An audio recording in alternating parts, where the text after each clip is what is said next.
Ele foi um dos empresários mais importantes da história do Brasil. Fundou a primeira estrada de ferro, uma das primeiras hidrovias e até mesmo o Banco do Brasil. E foi um grande abolicionista.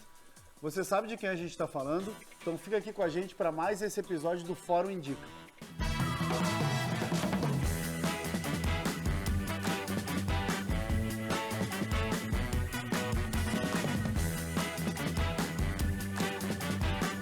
O meu nome é André Felipe Marquesi, sou o atual diretor de formação e associado do IEE e estamos aqui hoje com o Matheus Macedo, nosso atual diretor de Fórum da Liberdade e associado, e vamos falar sobre o livro Mauá, o empresário do Império.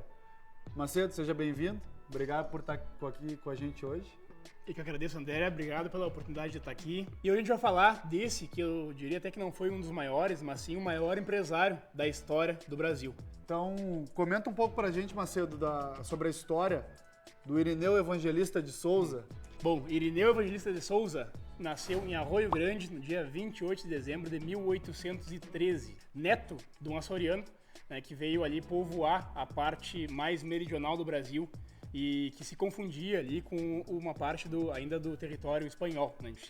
Estávamos ainda na época do Império Português e a região ali do sul do Rio Grande do Sul e o norte do que hoje seria o Uruguai era um território de fronteira que era disputado, né, unhas e dentes pelos dois impérios. E o pai dele já era empreendedor, tinha um armazém, então ele tinha uma venda, como se chamava no interior, como se chamaria no interior do Rio Grande, tinha uma venda e ele inicia a vida dele ali. Então ele está no segundo filho, que é o Mauá, e a uma certa circunstância ele vai ao Uruguai, né, ele vai ao sul para buscar gado. Ele provém das missões jesuíticas, que uma vez dizimada pelos impérios espanhol e português, ela deixou todos aqueles sacerdotes e os índios, ao serem massacrados e mortos pelos dois impérios covardemente, deixaram muito gado que se reproduziu na Pampa. Eles eram comuns nessa época as excursões de pessoas que iam para como que caçar esse gado, que era um gado totalmente chucro. Né? E numa dessas o pai dele vai. O pai dele vai, e aí era um território, enfim, perigoso, e o João Evangelista, aí o pai do Irineu, ele perde a vida nessa circunstância. E a mãe do Irineu, ela se vê assim, com filhos pequenos, sem o marido, que era o provedor da casa, e num território totalmente inóspito. E aí ela decide se casar, e aquele menino, né, filho, homem, ali, seria um empecilho para essa nova vida que ela estava indo construir.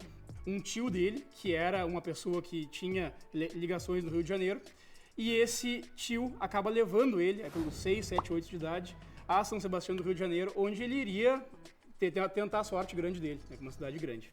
E aí ele chega lá, e esse tio dele indica ele para um português que era um traficante de escravos.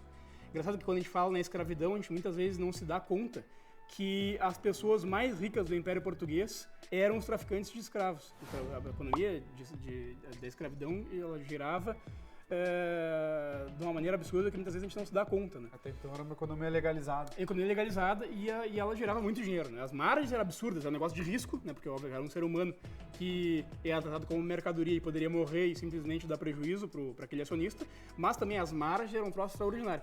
E aí esse português, que é o Almeida, é o Pereira de Almeida, ele acolhe esse menino e ali ele mora ali no centro de São Sebastião do Rio de Janeiro e vai ali se desenvolvendo e aprendendo, enfim, e já mostra desde o início um amor pela leitura, pelos livros, e esse português é quem dá a primeira oportunidade a ele. E aí ele começa, e ele vai ali e aí começa a desenvolver dentro da empresa e começa a pegar funções mais importantes, mostrando muito trabalho para o português, e o português passa a gostar dele, dá a oportunidade.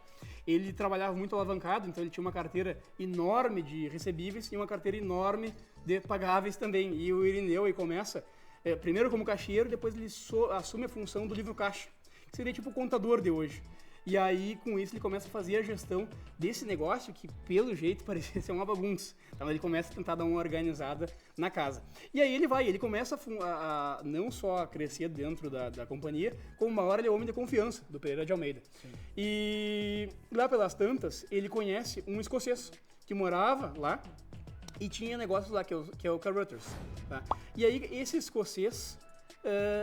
já do início já fica uma relação diferente, assim, ele vê naquele menino um menino com muito potencial, e ele vê no Carruthers talvez o cara que tivesse o tino para negócio, que o Pereira de Almeida não tinha. Uma hora o negócio do Pereira de Almeida sendo desfeito, ele passa a trabalhar para o Caruthers. E aí sim, aí se abre um novo mundo para ele.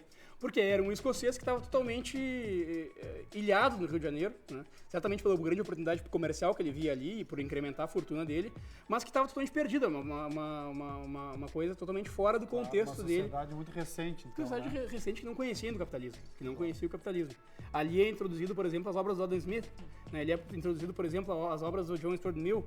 E ali ele vê que existe um outro mundo, na verdade que existem, do outro lado do mundo, existem pessoas que escreveram sobre aquilo, que ele vive desde que ele é guri, que é gerar riqueza e fazer uma sociedade melhor por meio do trabalho dele. Ou ele se fazia, né, e tinha sucesso, ou o que ia ser dele? No Sul não tinha mais família, né? O pai dele tinha falecido.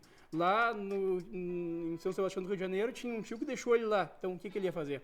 E aí ele começa a tomar proporção dentro a função dele começa a ganhar corpo dentro da companhia até o momento que ele vira sócio do Caruthers.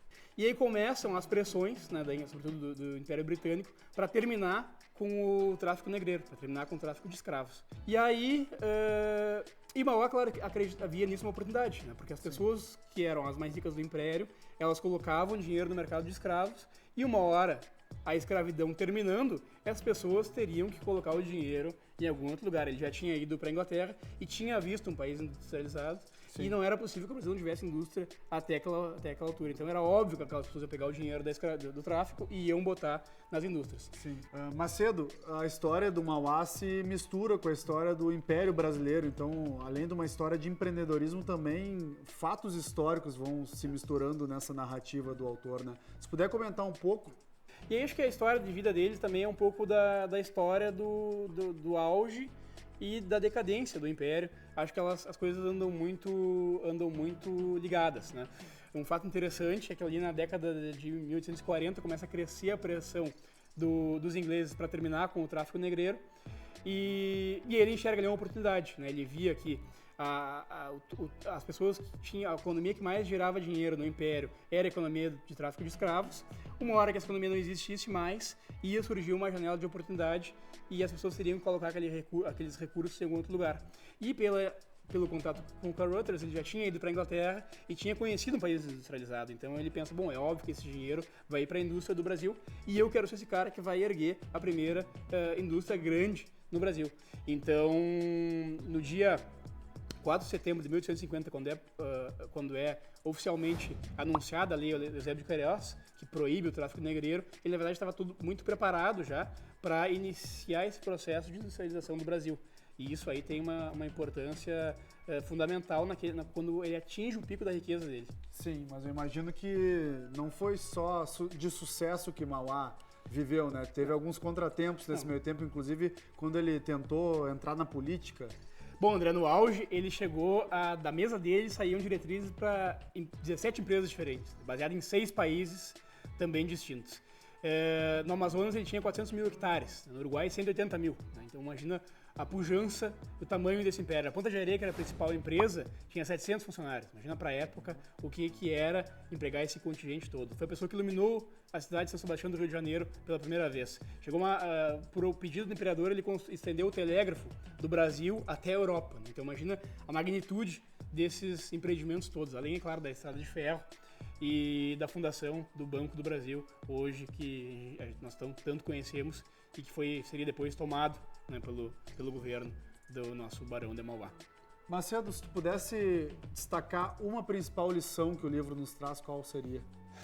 Sem dúvida nenhuma, a coragem. Ele não tinha medo, era totalmente disposto a correr riscos, ousadia, né, muita disposição para esse risco. E eu acho que ele era um visionário, ele enxergava as oportunidades tanto, como foi no caso do término da escravidão, ali que ele se antecipou à industrialização do Brasil. Ele sempre estava com os olhos à frente em relação ao mercado, tentando antecipar para que lado o mercado se moveria. Teve as participações políticas dele, né? Sempre surge essa pergunta, ele foi deputado federal 2 vezes pelo Rio Grande do Sul, e ele sentia, né, a gente vê ao longo da jornada dele, ele sentia a necessidade de estar mais próximo do império, do imperador, porque ele sabia que as coisas dependiam do governo e que eles não poderia ficar longe. Tem aquele livro, a biografia do Ike Batista, fala um pouco sobre isso, né? O Tudo ou Nada. Fala que o empresário do tamanho do Ike, ele sentia a necessidade de estar perto do governo, de ser um empresário do PT, ele falava em função do mandato do Lula, ele tinha essa necessidade. E o Mauá, enfim, ele também sentiu uma necessidade parecida, ou seja, de estar perto do imperador e de frequentar aquele círculo da corte também, que era tão importante para a época. Macedo, obrigado por estar aqui com a gente hoje. Pessoal, esse foi mais um episódio do Fórum Indica. Se você gostou, deixa aqui o seu like, se inscreve no canal do Fórum da Liberdade e ativa as notificações. Obrigado e até a próxima.